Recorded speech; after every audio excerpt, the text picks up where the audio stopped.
In a world where information seems to travel at the speed of light and traffic at a snail's pace, where the agenda of those at the helm doesn't always reflect the pressures on the streets, where the rubber hits the road, where there's queue of issues needing to be interrogated in the name of speaking truth to power. Welcome to A Place at the Table, where we set the agenda, table the issues that matter to you, and invite you to take a seat at the table.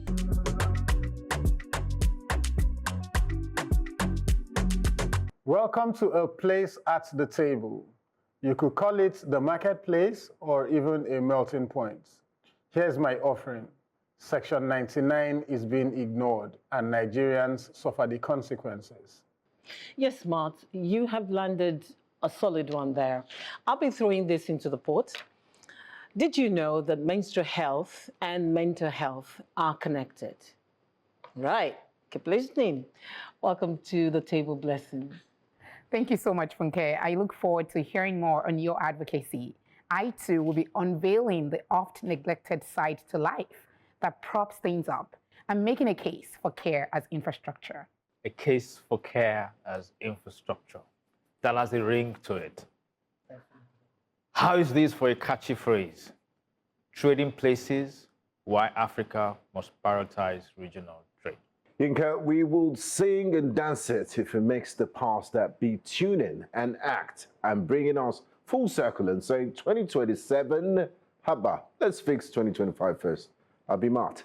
Have a Benga, a case of running before we can actually walk or even crawl. Not so at the table though. We are geared up to hit the ground running.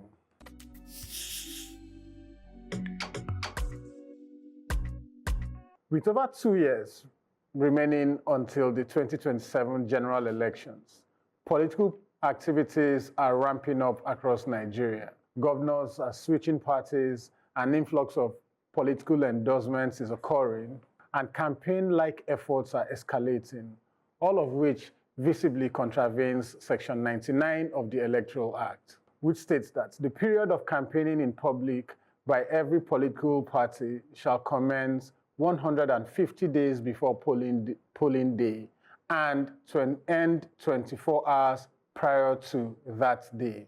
This regulation exists to protect electoral integrity, prevent abuses of state power, and ensure elected leaders concentrate on governance rather than engaging in political maneuvering until official campaign phase begins. Yet, this statute is being openly disregarded. Recently, a governor in Anambra State, a state grappling with insecurity and recovering from violent disturbances, publicly endorsed the president for re-election in 2027.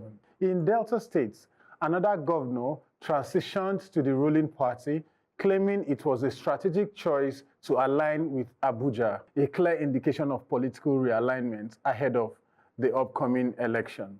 Meanwhile, the ruling party has started rallying endorsements for the president, effectively initiating unauthorized campaigning. Where is INEC? Where is the law? Where is accountability? In a concerning context, 11,000 Nigerians lost their lives to escalating violence, terrorism, and banditry in 2024 alone. The Northwest and Northeast regions were particularly affected, with countless innocent lives lost. However, rather than holding urgent discussions on security, governors are engaging in political strategy planning. Instead of focusing on community rebuilding, we are hearing campaign slogans. This scenario presents not only a legal violation, but also a moral dilemma. When leaders disregard Section 99, they are not only breaking the law, they are conveying to Nigerians that power takes precedence over peace and that elections are prioritized above human lives. Section 99 is not merely a suggestion, it is a legal obligation. Every politician who flouts this law undermines the rule of law and the rights of citizens they claim to serve. Where regulations are ignored and power takes precedence over the populace, the 2027 election may yield favorable results for some, but at what cost exactly? So you bring up a very important conversation about electoral reform and the realities that we face with the choice of the electoral structure that we have. So we have this structure where you have to have elections every 4 years. So I am not necessarily very much, concerned about the behavior of politicians. I mean, they are politicians. That's what they do. They will politic for elections. I'm concerned about how much we don't value the law as it is, which is where, I align exactly what you are saying. You are bringing a particular part of the Electoral Act to which they are not adhering to. But when you look at that act itself, there's so many parts of it that they don't even respect. There was a time I took on this topic of campaign financing. That's right. Okay, about how almost all the provisions of campaign financing, as to the reporting requirements, as to the amount each individual can raise and spend, and all those things, they don't even comply, as even to the extent of what they are required to do in terms of publishing their annual reports and all that in a newspaper and on their website. As we speak today, none of the parties have done it. INEC, who is the custodian of the Electoral Act, will still list them for the same elections because we don't respect laws. So we either have to be serious as a country to say that we want to obey the laws, or we want to be a country for a kangaroo jungle country where nobody respects the law. INEC is responsible for enforcing these laws, because the average Nigerian is not going to go out there and be like, oh, why are you campaigning? Why are you doing all these things? So it means that INEC has failed in their duties, which is a duty of care to Nigerians. Because right now we're all like, it's like la la land. Anything goes. Anybody can just show up and start talking, despite the fact that you're actually violating a section of our law. So I feel like INEC should be coming out and making an example of those people that are blatantly flouting the laws.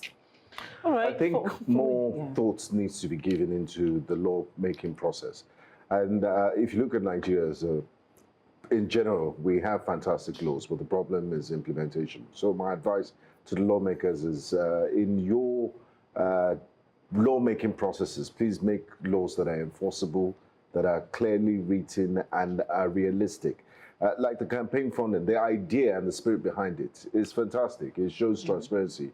Publishing that's what modern democracies do. But in Nigeria, they don't enforce it, and it makes a mockery of the law and the whole process in the first place. So my point will be, look, if you're going to make laws, please make sure they're realistic. And I'm glad the National Assembly has thrown away that bill that wanted to criminalize not voting. Yes, because you're going to pull all of us. I'm sure some of us on this table would end up going to jail if you make voting compulsory. So in the spirit of it, they should make laws that are enforceable and realistic. And also, you hope that political parties will obey this. But what we tend to do is, if Mr. A and B doesn't obey, why should I comply? Yes, until an example, we need to stop this culture of impunity. And it tells us the quality of politicians we now have is so markedly different from the ones who were our founding fathers. The people, and they say, is our what does it call it now?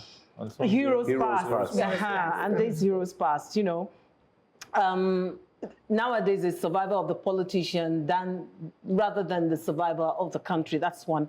Secondly, you talked about the unauthorized campaigns.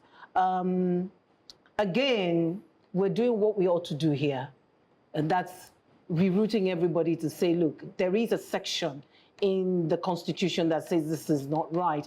But then they will argue with you that, no, we're not campaigning, we're just decamping. And then, in fairness to them, the APC actually came out and said, look, these billboards you see, it's not us. It's not official policy. So there should be... It's the fans that are doing it for us. So that's number two. Number three, when you look at community building against campaign slogans, you begin to ask, and that brings me, yes, before I forget, that brings me to the number of years we ask our legislators, our governors, the executive, the many years they're spending. As it is, they spend 2 years working. The next 2 years is politics, they're campaigning. So why don't we just move it to 6 years? So they still give us 4 years. One term. And then spend one term, 6 years. That's always been my position. Because if we have 6 years, they spend 4 years and they can, we dash them to the next 2 years. It is not the ideal, but at least they will spend 4 years rebuilding before they start thinking of campaigning. Show me your priorities and I will show you what your value. It isn't rocket science. Which is why we must continue to insist that we prioritize menstrual health as a way of communicating our value for half the population.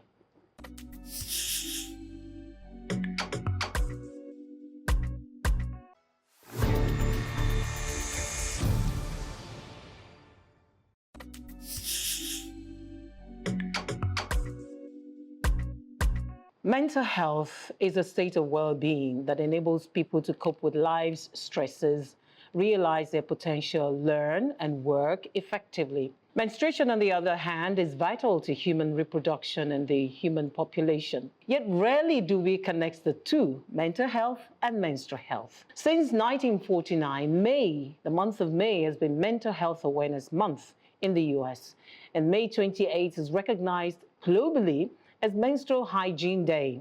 Still, few recognize how profoundly menstruation impacts mental well-being at home and in the workplace. Fewer still are willing to talk about it. According to Plan International UK's Break the Barriers report, over 40% of menstruators said they couldn't speak to anyone, not even doctors, about how their period affected their mental health.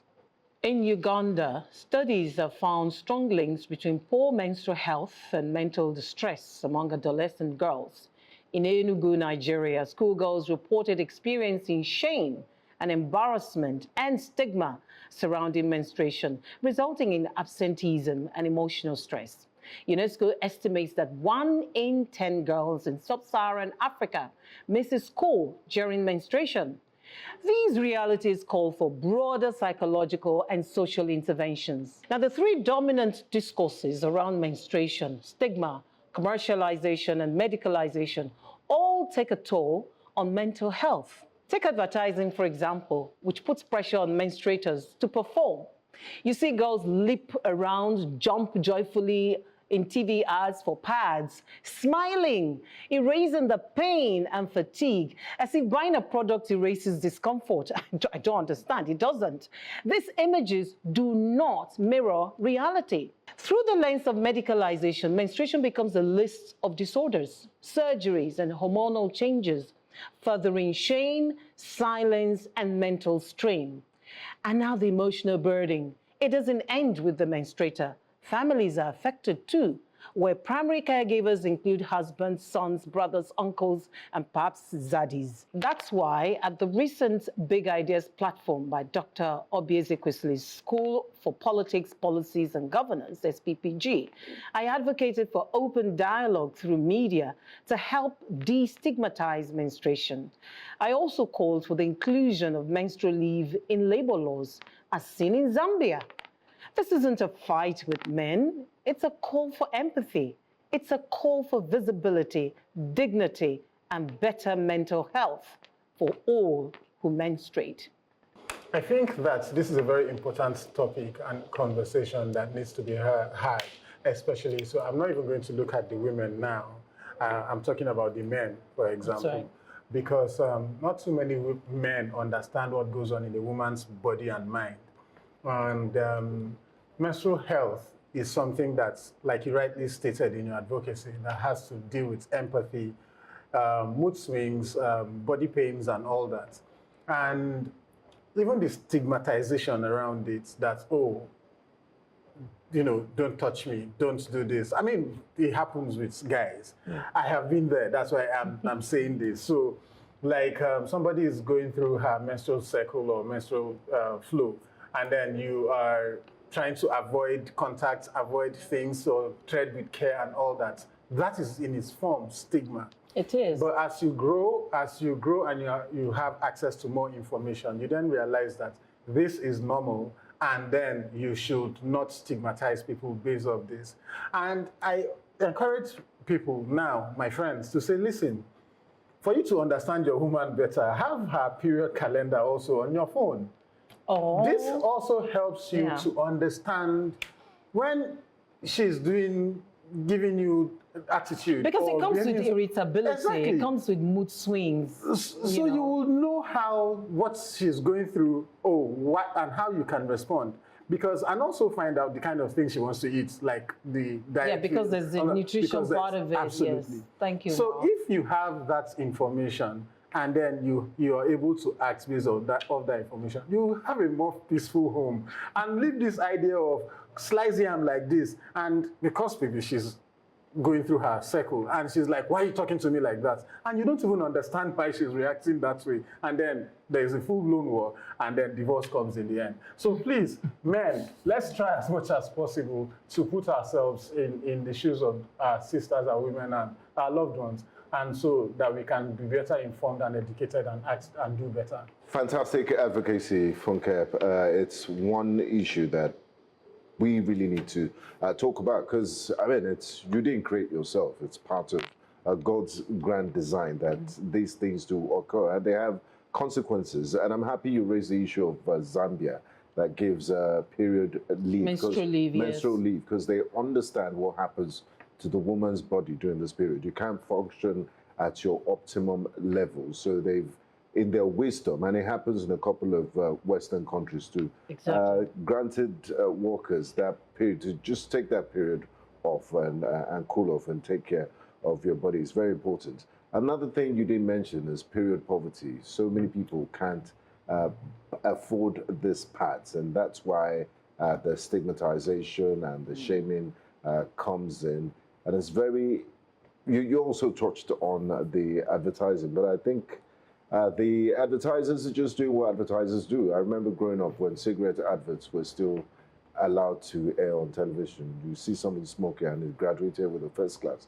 What's the correlation with cigarette and academic excellence? So when those women are jumping in the lipping around gleefully, and you think, what's the problem? It's just advertisers doing what they'll do. But I'll suggest they tone it down. But overall, it's a very important advocacy, and it's something we also need to teach kids growing up. Because me, I didn't know about periods until I was a teenager, in my late teens. I didn't know this thing was. I thought men and women, we have the same physiology. Yeah. Yes. I think for me, I grew up, from humble backgrounds, and so it was always an issue, right? Whenever it was my monthly cycle, I love what you said about period poverty, because I think it's so important. You all don't understand the level of anxiety, right, and stress that comes with having your period, and you are here, for example, and you don't have a pad on you. You go to the restroom and there's no pads. And that in itself throws you into a panic attack. So even when you could handle this personally on your own, the fact that you're now in a public environment, right, really puts everything in another dimension. And we're talking about young schoolgirls in schools with no access to sanitary pads. That is something that I think we need to take as a public issue and not a woman's issue. Because when a child is in school and is suddenly worried about standing up from a seat to go to the physics lab, that is an education issue. It is. That is not a woman's issue. Or when I'm at work and I can't go to the next meeting on time, that is a workplace productivity issue. And so I think it begs the question of, where do we as a society stand when it comes to menstrual health and menstrual care? Where do we stand? Because if we stand with young girls, if we stand with women, then we need to make these simple facilities available. If it was men that were going on their periods, you better believe it, every single bathroom in Nigeria right now will have menstrual products. That is why we have toilet we don't rolls. have toilet Well, I want to assume No, but that at some point there were condoms Yes. everywhere. What was if you look at the value of condom and the value of menstrual pads, you would think that both We would exist, match the or energy. one, Anyway, yes. they stopped the condoms. That's why our But then, population. when you go to schools, you go to establishments like this, it is the expectation that we would have toilet papers. And so why, I want to bet totally- you that if I go to the next door restroom right now, I probably won't find a tampon or a pad. No, in you there. won't, because it's not a policy yet. And That- it's different workplaces that it's their responsibility to say, okay, we're going to adopt menstrual leave in this workplace, or we're going to adopt the policy whereby you get into our restrooms and you find tampons there. And so my point is that everyone should plan on menstrual health.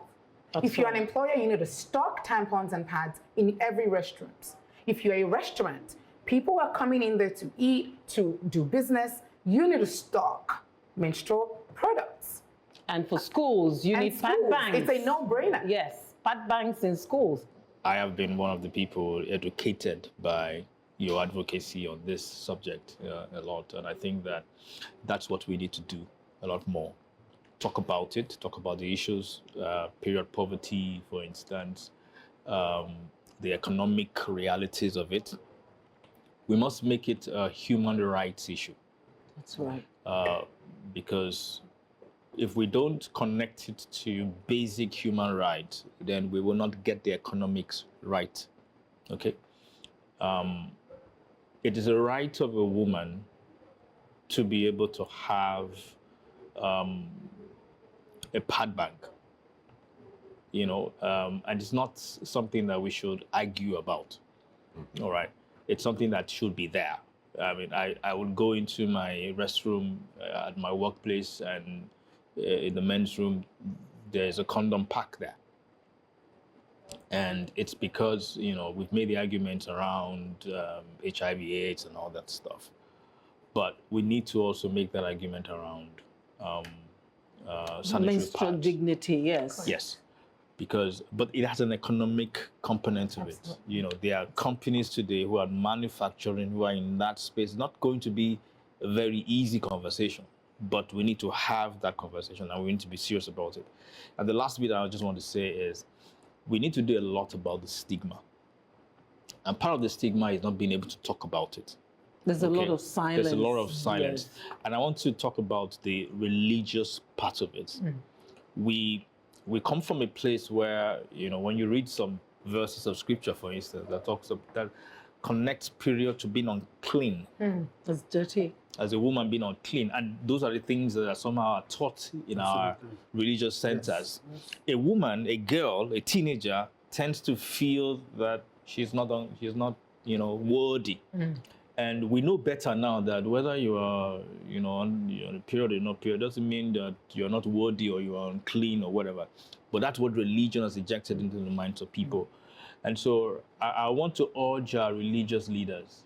I don't know where you are. You might be a pastor, you might be an imam, you might be or whatever. We need to be very intentional and deliberate about teaching people not to think of a woman on her period as being unclean. Where our priorities don't support or reflect the lived experience of a portion of society.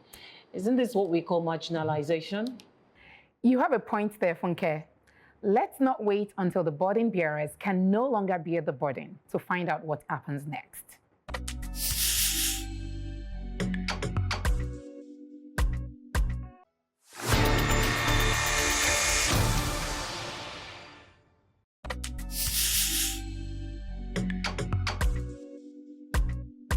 Imagine if we all had to build our own roads to get to work this morning. When we think of infrastructure, we imagine roads, bridges, airports, those visible signs of progress. But there's a quieter kind of infrastructure, often invisible, grossly underpaid and undervalued, largely disrespected, and almost always done by women.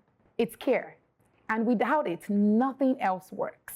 A mother nursing a child through the night so she can send him to school in the morning, a young woman staying home to look after her aging father, a crèche operator in Lagos waking up at 5 a.m. to prepare a classroom so other parents can go to work. This is the scaffolding that holds up our economy, our institutions, and our lives. Yet we treat care as a woman's issue, or never as the essential infrastructure that it is.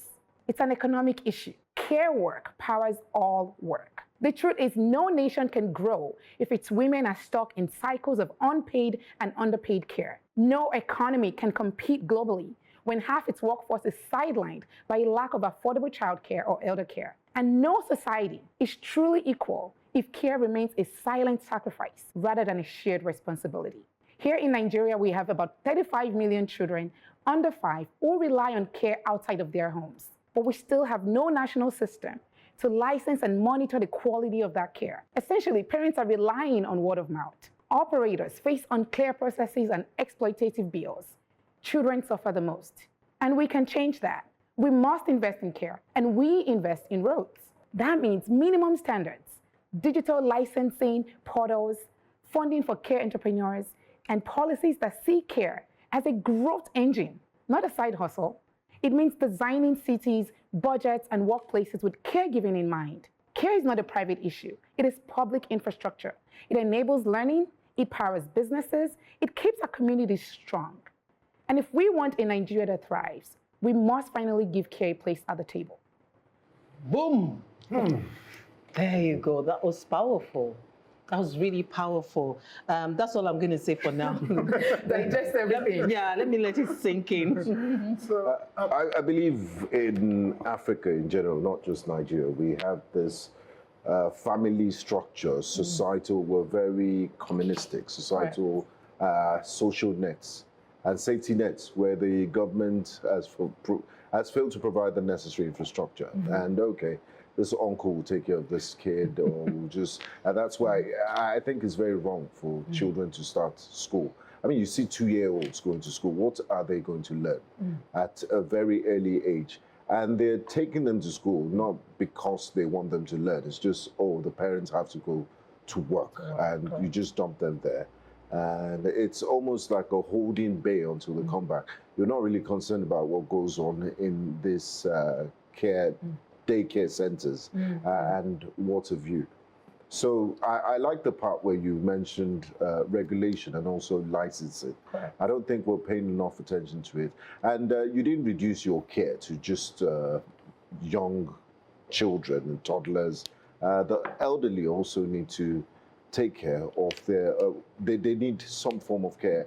And the way you could judge a society is how they take care of the most vulnerable in society, the physically challenged, the toddlers and the elders. So it should be part of national policy, and it's an investment people need to take.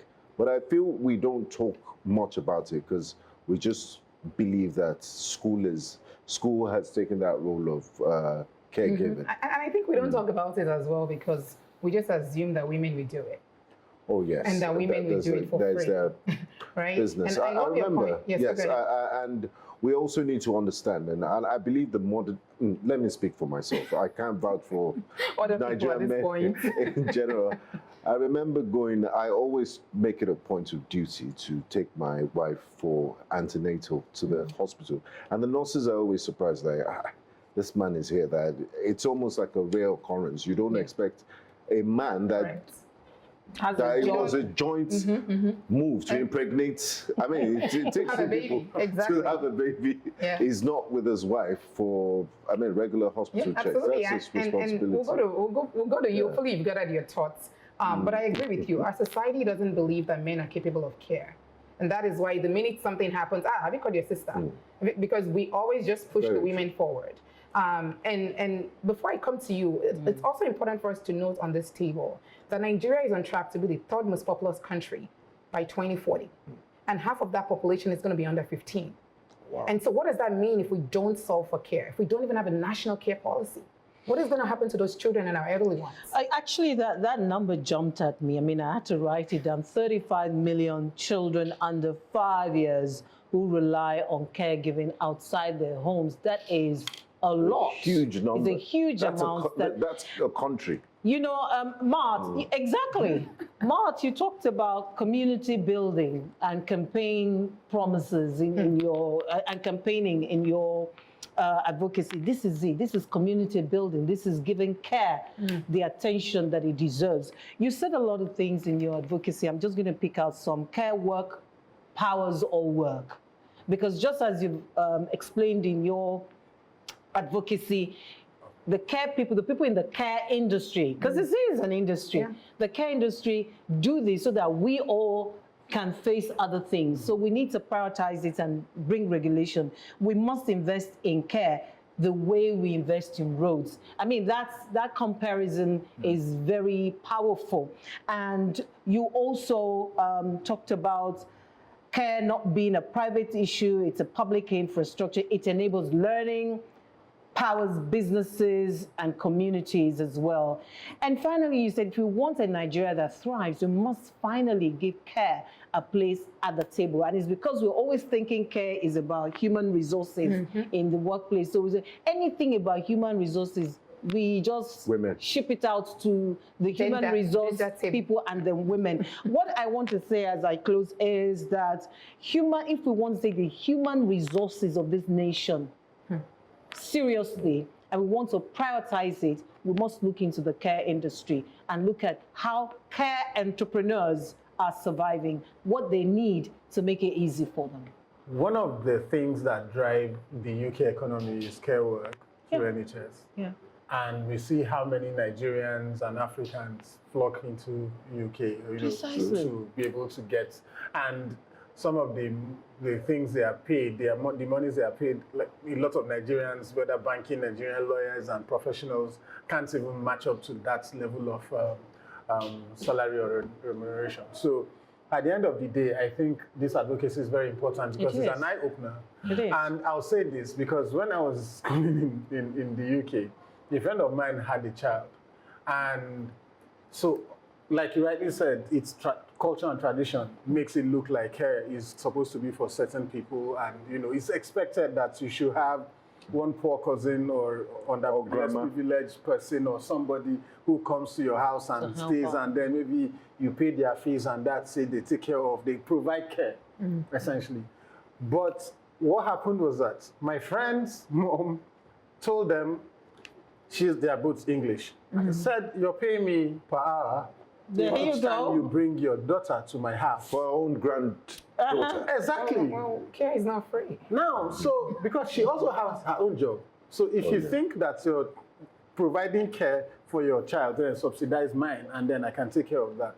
In African culture and context, it doesn't sound right. It's taken for granted. Because it is taken for granted that you must do a mugo for your child or something like that. But in a productive economy, which you rightly said, everybody is producing. If you know that...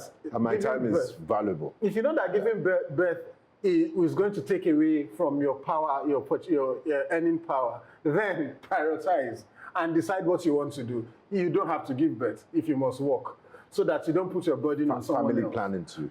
That's exactly what I'm saying. So so that you don't put your burden on someone else's productive capacity and capabilities. Because if you, I mean, that's what we're saying. People that have 8 children don't have plans to. They're burdened on others. You then burden other people and impoverish them by not being able to work, produce, and fend for themselves. So it's a full value chain, addressing the care issue. And a lot of those people we exploit are women, the care workforce, predominantly women. So it's like our society is basically running on the backs of women, many of them low-income women. Being the kind of society that we are in, as Africans, we have our own uniqueness when it comes to care. And I'm also trying not to, make us to just, just throw away the baby with the bathwater itself, that our ability to provide home care, either from Omugo or grandma, grandpa, and all that, also has its own value. Correct. The question for me is for us to be able to have systems in place that identify and properly value that care is in itself. And that's why I agree with you when you talk about we need a national system to license and monitor the quality of care. Yeah. It's very important. I mean, China is who China is today because companies in Europe or the US can open factories in China and it will cost them less. So there's comparative advantage in doing business in China, you know, and then shipping. So if our comparative advantage, for instance, is care, why can't we have a policy that actually exports care workers from Nigeria to some of these countries and earn foreign exchange? So I don't want us to look at it and say, okay, what we have is bad. It's not that. I mean, if we have the ability, if we have the skills already from the way that we have been taught, then we should monetize it and use it to actually grow the economy. I'll say it again. Care is not a private issue. It is public infrastructure. It keeps families and communities strong. Blessing, you make an irrefutable case for investing in care. Let's see if I can make an equally robust case for regional trade in Africa.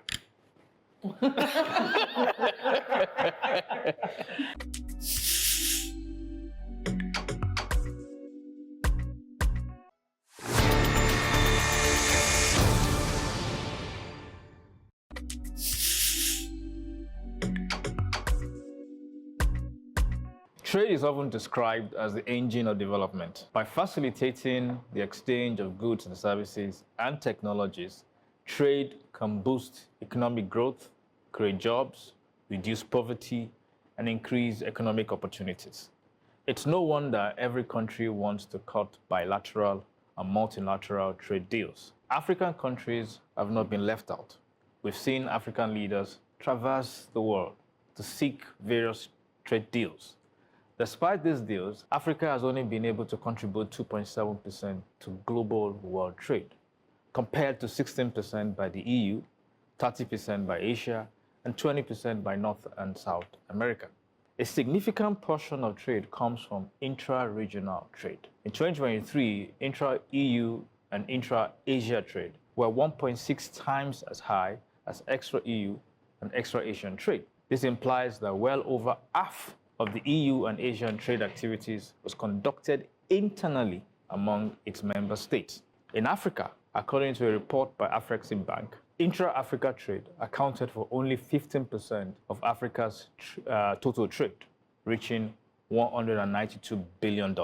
This is largely from formal trade. It is estimated that informal cross-border trade flows in Africa are somewhere between 90% to 170% of formal trade flows. This means that the potential trade size in Africa is closer to $500 billion than $200 billion. In a nutshell, our capacity to compete globally is directly related to our capacity to trade regionally. Before integration and the creation of the EU single market in 1993, around 39% of trade was already conducted among member EU countries through the European Economic Community. If Africa is going to develop and compete with the rest of the world, we need to get serious about removing barriers to free trade, agreeing on a single currency to ease convertibility, and making cross-border payments easier. While the initiative by the Minister of Industries, Jumoke Oduwole, to open an air corridor for exporters to access the Eastern African market is commendable, a lot still needs to be done. Instead of junketing to DC, London, and Paris, our leaders should spend more time engaging business leaders, fintechs, and their AU colleagues to activate the African Continental Free Trade Agreement AfTA. So the treaty that gave rise to the functioning of the European Union in 1992-93 and the Lisbon Treaty that then expanded that treaty in the UK, that made everything to have a single market economy in the European Union. That particular treaty is what is making the European Union solid and strong. Now in Africa, we even have much more similar culture in some cases, and in fact, in all cases, we have a similar culture. And I don't understand why we cannot have a single market economy that will allow for free trade, free movement. I want to travel from here to Sierra Leone. To Sierra Leone. You're telling me to move to Ethiopia. From Ethiopia, I will come to Lome before I go to Sierra Leone. Doesn't make sense. It doesn't make sense. And this is one of the reasons I also feel like Nigeria has failed Africa. Because when Shagari was building Ajakuta Steel Mill, the idea behind Ajakuta Steel was supposed to be that Ajakuta was supposed to facilitate the infrastructural development of train, railway, all across the Western Africa. You've taken my script. Okay. And so this is where we are. And if we can't, they say that if you fail to plant a tree yesterday, the best time to plant it is today. It's today. Now that you mentioned the Minister of Trade talking about working together to ensure that we explore and exploit the resources within Africa, let's start doing that. How can we make movements a lot more easier for us? Because without movement, people cannot trade, people cannot sell, people cannot, even if you produce, you can't deliver. So we need to make movement easier and free. I don't even understand why I need to be having visa to go to South Africa. So why are we doing these things to ourselves as Africa, where we have the climate, we have the human resources, we have everything, we have the natural resources to make Africa work and tap into its immense resources? I don't even understand why. If there is a train service from France, from Paris to the UK, to London, even underground, under the water. We're not even asking for under the water. Where's my camera? Make it level. Within West Africa, just give us a train service on surface road, on top of land, so that if I take off from here, I can go to the Gambia, I can go to Senegal. We know Sierra Leone has some topography, but at least get me somewhere close. So I've been wanting to go to Sierra Leone as well, but it's not even possible. So back to your to some of the things you said in your advocacy. I like that the Minister of Industries has opened up that air corridor to East African market. I've been waiting to also go to Tanzania, so I'm seeing like, oh, finally I can go there. Hopefully the flights won't be out of the reach of regular traders. That's one. Then secondly, intra-trade. Remember that at the table I talked about a country that produces jeans and exports outside. Seychelles, Lesotho. yeah. Imagine if Lesotho was selling jeans to the rest of Africa. Imagine all the produces we get. Nigeria makes cocoa. Where is our chocolate? Because you talked about inter-regional trade, right? And look at the amount of money. You see those dollars you were calling were just flying over my head like, oh my goodness. So Africa is resource rich. Africa is human resource rich. It is commodity rich, rich in mineral rich. But we find it difficult to trade amongst ourselves. When are we going to stop depending on Europe? Stop depending on America. Stop having this mentality that unless it comes from the outside, it is not beneficial to us. We have to move on. You wonder, did we just waste the last 50 years? ECOWAS is celebrating 50 years. The AU is also more than 50 years. That's half a century. That's a few generations. And we have Africa Day. We could have done so many things. So when these diplomats and heads of states come together at governmental level, they celebrate it, but there's nothing to celebrate. And the reason why we don't have a lot of intra-Africa trade is, we're just we're just the warehouse for raw materials. We're not productive enough. What are we producing? What are you going to export from? Is it the same cocoa in Ghana that you want to sell to Nigeria? Because we don't see the finished product. If the Ghanaians, thank God they're looking towards that. We're seeing authentic chocolates that are made, that they have. So you go through the entire means of production and you have a valuable product with different, you have a valuable product to sell and export. There's an entire value chain there. And we've tried to see integration in terms of regional groupings, ECOWAS, SADC, and EAC. The EAC are doing a fantastic job in terms of cross-border payment with their M-Pesa, mobile money and things like that in Uganda and Kenya. But we need an Africa-wide, single economy. While I love the idea of, regional trade, I'm also around what is the goal, right? Like, is our goal, is this going to be an epic moment for ECOWAS and AU to come together and say, you know what, we are ready for the industrialization of Africa? Or is it going to be Nigeria? Because again, when we look at the population of Africa, right, what are we going to do with all of these people?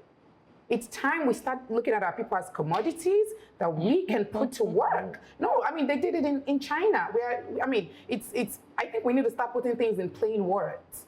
We have too many people, and those people need to work. And that are not productive. That are not productive. We need to industrialize Africa, and the moment is now. And it means that our leaders need to come to the table and actually make it work, or they can make room for other leaders that can do it. If ever there was a case of cutting our noses to spite our faces, or even shooting ourselves in the foot, it probably resembles our track record in Pan-African development. Yinka, our obsession with election campaigns whilst the country is left to rot, squabbling over who will man a sinking ship, surely comes a close second.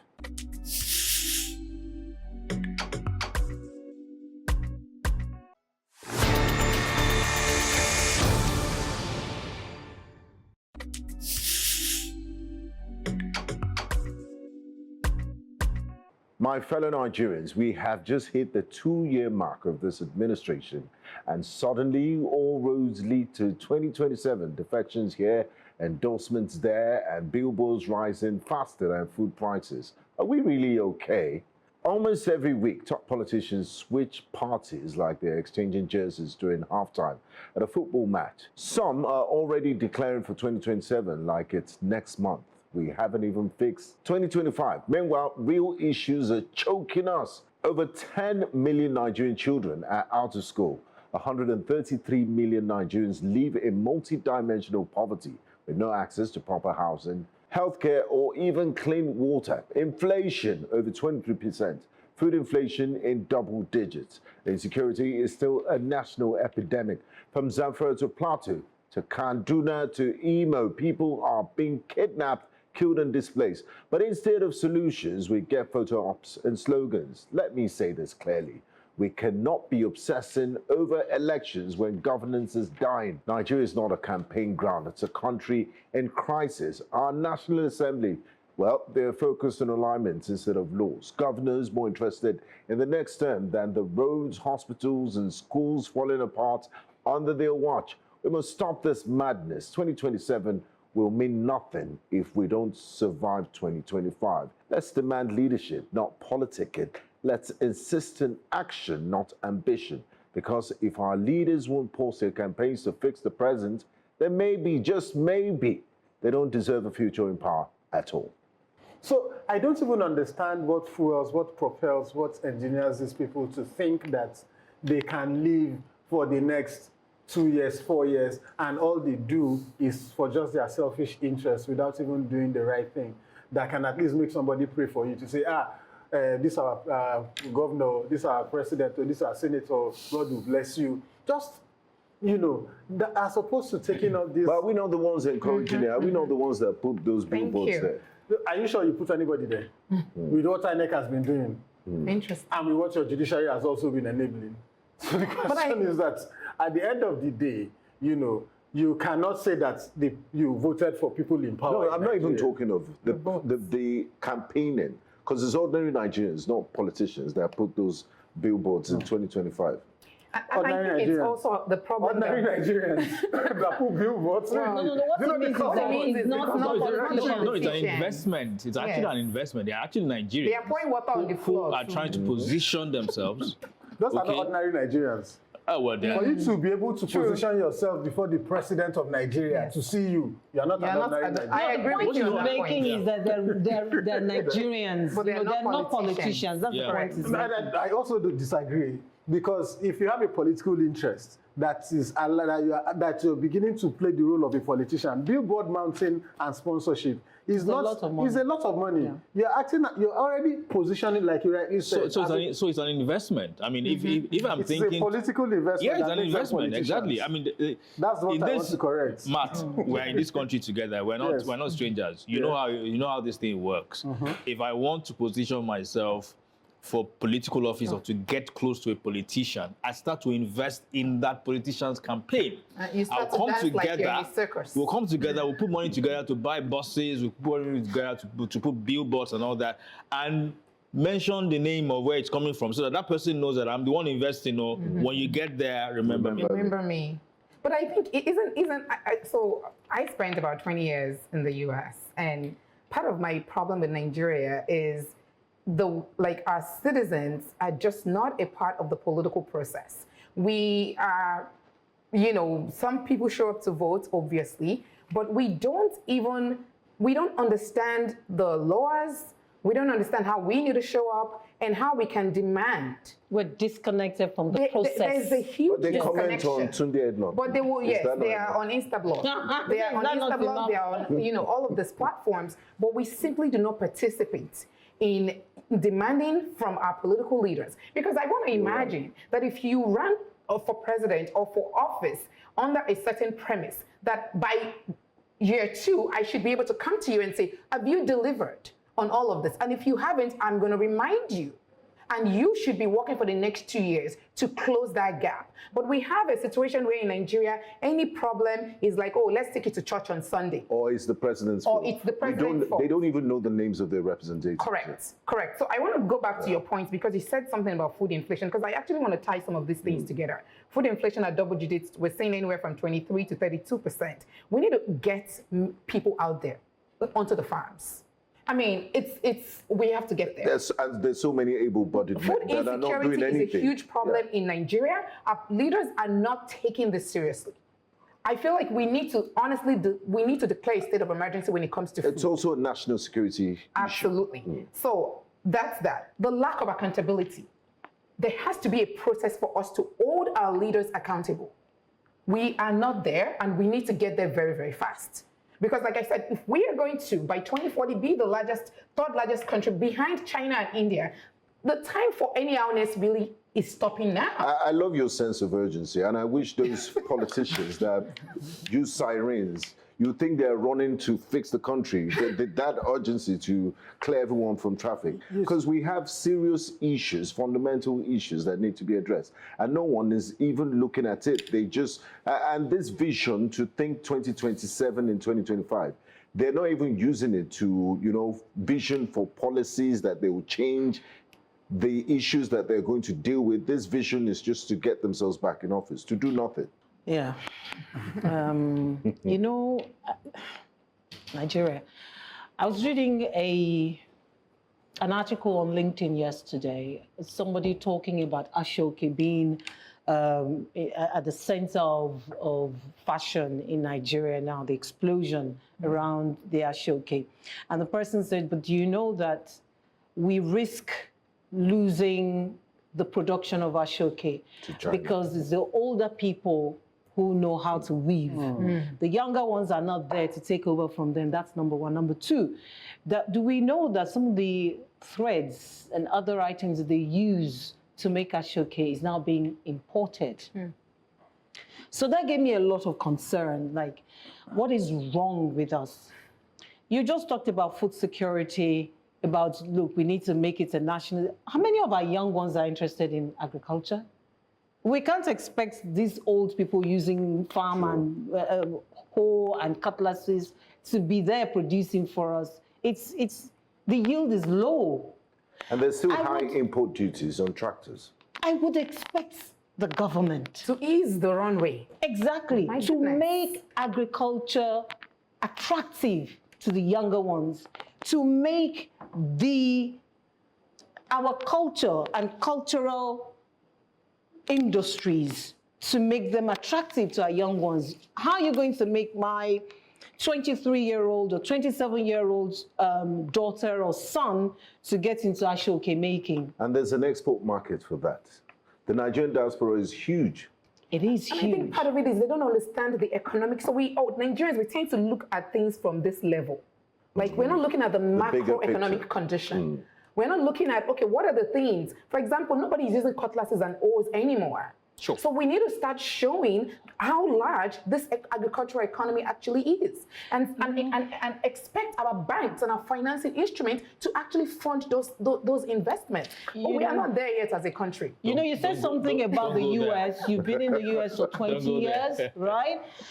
When I lived in South Africa, you just see farms. Cultivated farms, Beautiful. tractors, Gorgeous. when you're traveling, you're seeing farms.